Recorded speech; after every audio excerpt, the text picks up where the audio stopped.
Test 6. Instructions. You will hear a number of different recordings, and you will have to answer questions on what you hear. There will be time for you to read the instructions and questions, and you will have a chance to check your work. All the recordings will be played once only. The test is in 4 sections. Write all of your answers in the listening question booklet.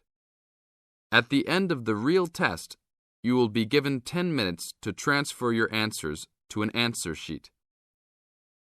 Now turn to Section 1 of your booklet. Section 1. A campus radio station is going to be in action. An interviewer is interviewing a man from the university for the survey.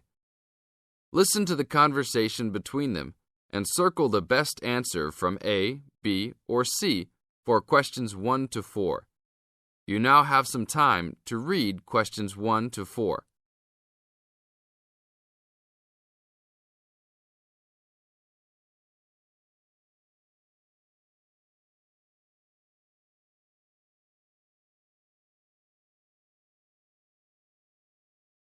You will see there is an example which has been done for you. On this occasion only, the conversation relating to this will be played first.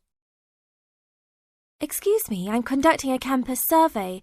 Would you have time to answer a few questions? What's it all about? We're doing some market research for a new campus radio station starting in the next few months. That's okay. Sounds good. Great. I'll just work through this form with you. And if we could start with some personal background information? Sure. Right. If I could have your age, please. 26. Okay, good. The teacher being interviewed is 26 years old, so B is circled. Now, we shall begin. You should answer the questions as you listen, because you will never hear the recording for the second time. Listen carefully and answer questions 1 to 4. Excuse me, I'm conducting a campus survey. Would you have time to answer a few questions? What's it all about? We're doing some market research for a new campus radio station starting in the next few months. That's okay. Sounds good. Great.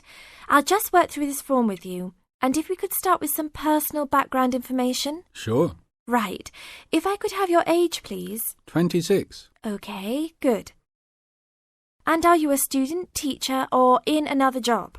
Well, I'm a tutor, but I'm also a postgraduate student, so I don't know what you might call me. What do you think?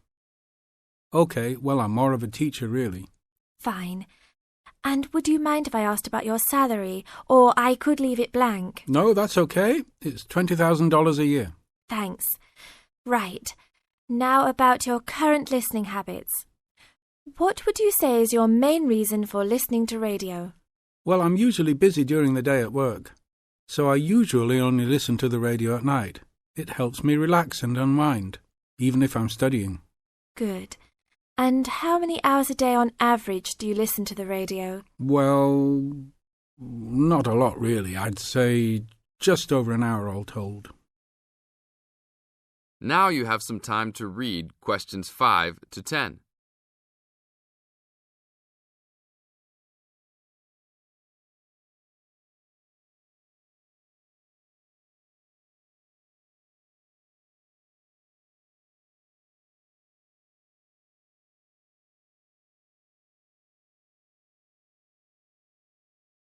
Now listen to the second part of the interview and answer questions 5 to 10.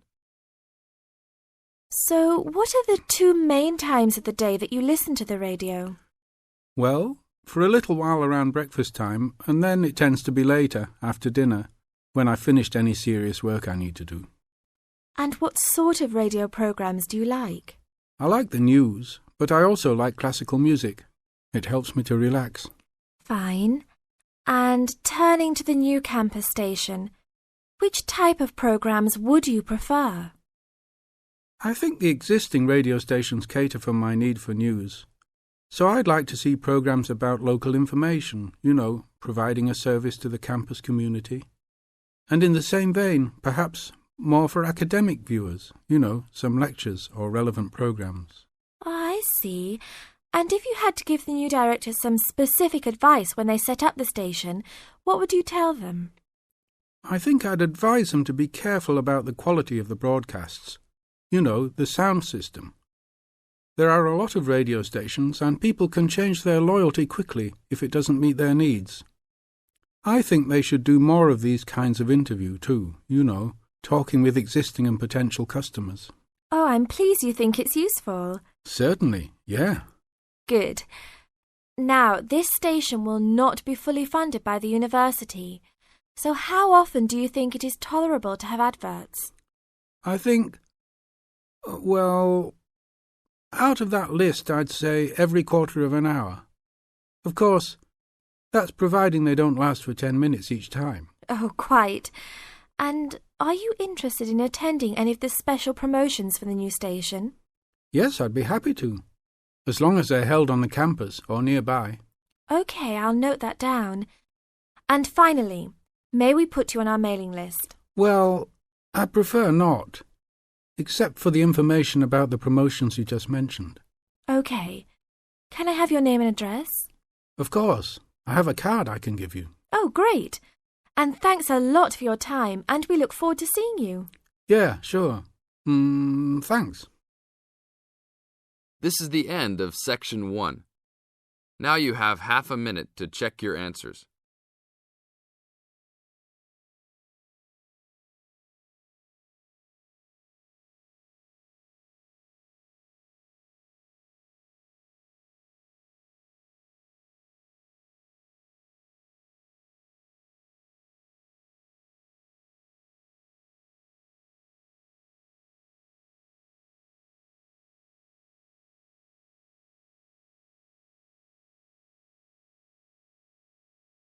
Now turn to Section 2. Section 2. You are going to hear a talk given by Madeline. She is going to introduce the recreational facilities on campus and in town. First, you have some time to look at questions 11 to 20.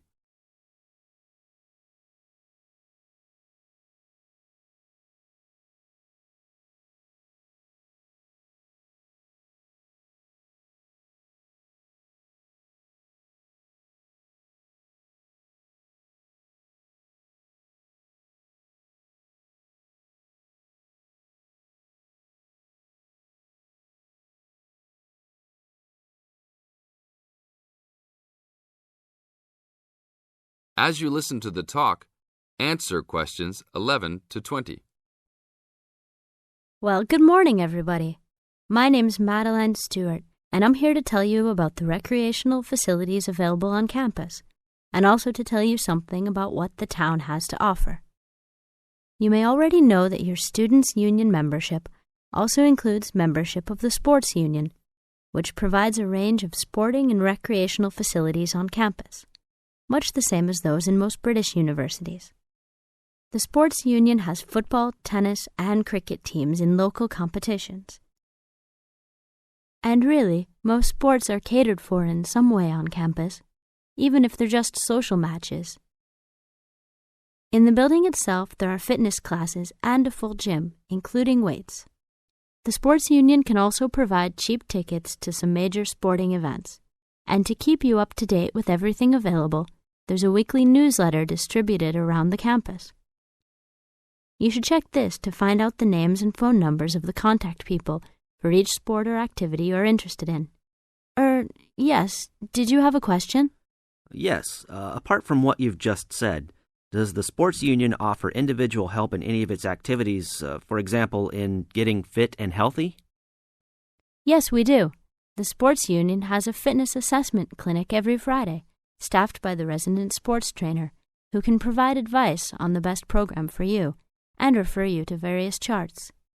I'm sure you all realize that for any medical assessment or health problem, you should go to the University Medical Service.